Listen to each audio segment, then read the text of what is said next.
riporto molto volentieri il saluto della Procura della Repubblica di Venezia.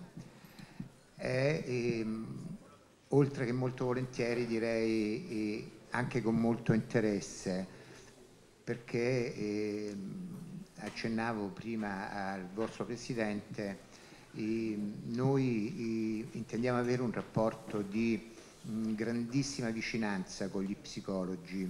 Sapete che tantissime materie che noi trattiamo, alcune in particolare, vi dirò subito, richiedono la vostra collaborazione.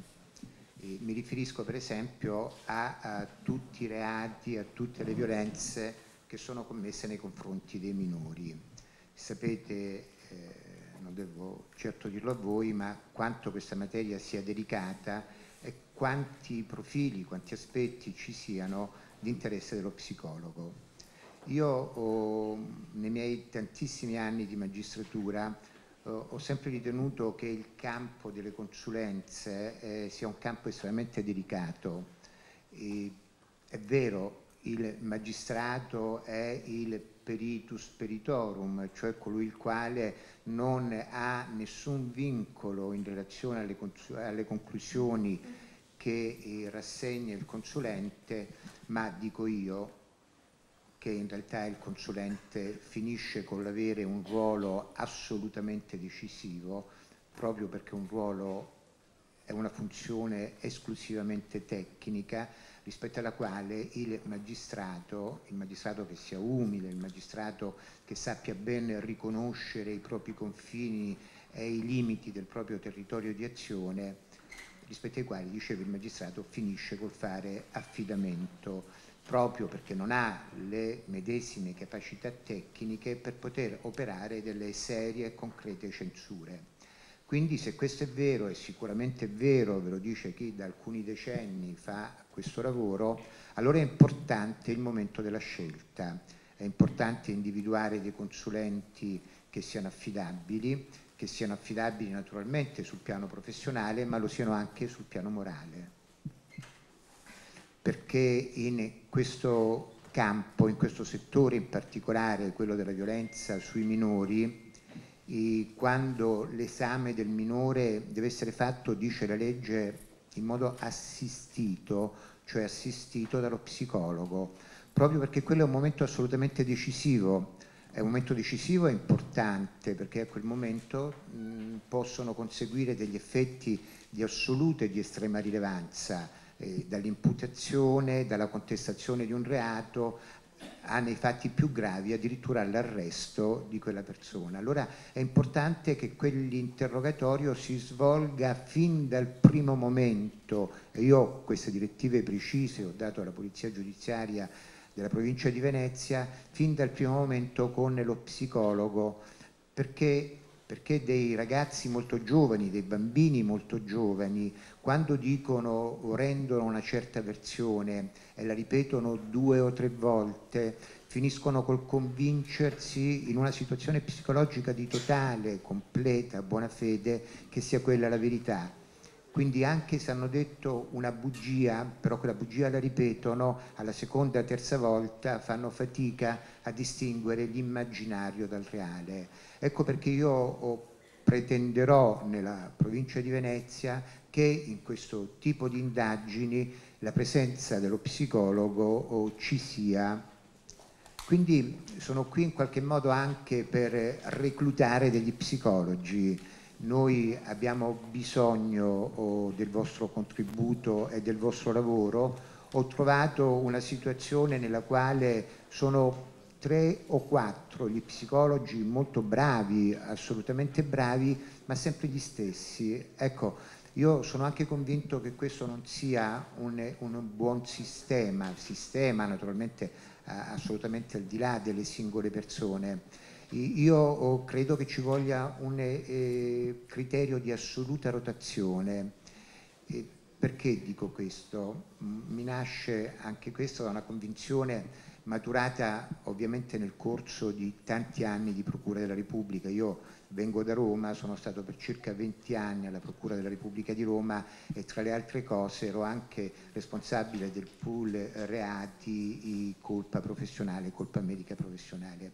E mi sono reso conto che dare sempre un incarico di consulenza o peritale allo stesso consulente, cioè dargliene 100 in un anno, questi per esempio erano i numeri di Roma, significa non avere più un consulente, significa avere un dipendente, cioè ci si trasforma in datore di lavoro di quel consulente. Allora qual è la preoccupazione del consulente? La preoccupazione del consulente è quello di muoversi nella direzione che può aver intuito io voglio perseguire, cioè il consulente cerca in qualche modo di compiacermi, di portarmi in quella direzione, di cercare riscontri a quella che è la mia ipotesi iniziale di indagine. Io ritengo invece che il consulente debba vivere una situazione di assoluta libertà psicologica e culturale, cioè che egli non debba vivere nessuna subalternità nei confronti del committente, seppur quel committente è il procuratore della Repubblica o il tribunale. E per far questo, a mio giudizio, il criterio fondamentale è quello della rotazione. Quindi io invito formalmente chi fosse interessato a questo tipo di attività davvero di far pervenire il proprio curriculum presso la Procura della Repubblica, indirizzatelo a me personalmente, noi lo esamineremo, verificheremo naturalmente le singole attitudini, le specifiche professionalità maturate in quel settore e istituiremo questo criterio di rotazione che a mio giudizio è di garanzia per l'accertamento sereno e obiettivo della verità. Un'altra considerazione posso fare, se posso permettermi, di davvero 2 minuti. Vado avanti? Anche tutto il giorno abbiamo. Un'altra considerazione la faccio molto volentieri. Leggo umanizzazione delle cure. Io voglio davvero complimentarmi per chi ha pensato a inserire questo passaggio nel vostro titolo.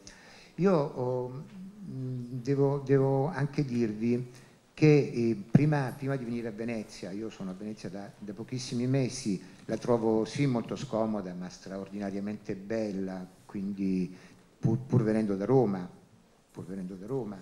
però insomma la trovo più bella che scomoda, se posso dire.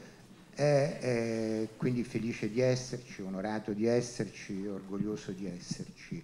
Prima di venire a Venezia io ero il consigliere giuridico del Ministro della Salute e quindi mi sono occupato, seppur solo per alcuni mesi, di tutta una serie di problematiche e all'Istituto Superiore di Sanità avevamo istituito, proprio per volontà del Ministro, una commissione che era così proprio intitolata Umanizzazione delle cure. Da dove è sorta questa esigenza? È sorta dalla considerazione che io avevo rappresentato al Ministro e che avevo portato in sede di Istituto Superiore di Sanità, che in tema di responsabilità professionale, vi ripeto, materie di cui io mi sono a lungo interessato, molte delle denunce erano conseguenza di un cattivo rapporto medico-paziente. Molte denunce ci arrivavano e quando poi noi interrogavamo e sentivamo queste persone, chiedevamo naturalmente anche i motivi della denuncia, ci sentivamo dire, non senza qualche meraviglia, ed era una posizione che andava poi sempre più consolidandosi, che la denuncia era stata anche fatta perché il medico era stato scortese, perché il medico non aveva dato ascolto al paziente o ai familiari del paziente. Allora si è capito, ormai si è totalmente convinti di questo, di come un buon rapporto medico-paziente e quindi direi psicologo e paziente valga a prevenire tutta una serie di conflittualità che possono arrivare nelle nostre aule giudiziarie e che immagino possano non farvi nessun piacere e non essere per nulla gradite. Umanizzazione è porre, sì, dite bene, la persona al centro, quindi porre la persona, che in questo caso è il paziente, al centro, in un rapporto, lo dico davvero con tantissima considerazione nei confronti del vostro lavoro, ne parlavamo con il Consiglio dell'Ordine dei Medici, io sono figlio di un medico, quindi pensate quanta considerazione e rispetto per il vostro lavoro. Dico che però alcuni toni, alcuni rapporti che si sono vissuti tra medico e paziente, tra psicologo e paziente, tante volte in una situazione, come dire, di sovraordinazione del medico rispetto al paziente, ecco, questo forse va eliminato. Quindi io, se posso fare una chiosa al vostro titolo, all'umanizzazione, direi che umanizzazione è anche un rapporto che sia il più paritario possibile tra medico e paziente, che vada vissuto così dal professionista e che vada vissuto soprattutto dal punto di vista del paziente. Un ultimo richiamo: voi pensate che quando la legge parla di consenso informato fa cioè riferimento all'informazione che il professionista deve dare al paziente, precisa subito che quell'informazione deve risultare totalmente comprensibile per il paziente, quindi significa che il rapporto va visto dal punto di vista del paziente per una ratio assolutamente comprensibile, assolutamente logica. Essendo nel rapporto medico-paziente, nella stragrande maggioranza dei casi, il medico, lo psicologo, il personaggio, come dire, forte di quel rapporto, culturalmente più attrezzato, la persona più colta dei due deve essere la persona che deve ovviamente alcune volte parlare col linguaggio dell'altro. Ecco, queste pochissime considerazioni volevo fare, portarvi davvero con molta stima il saluto della Procura della Repubblica di Venezia e augurarvi buon lavoro. Arrivederci.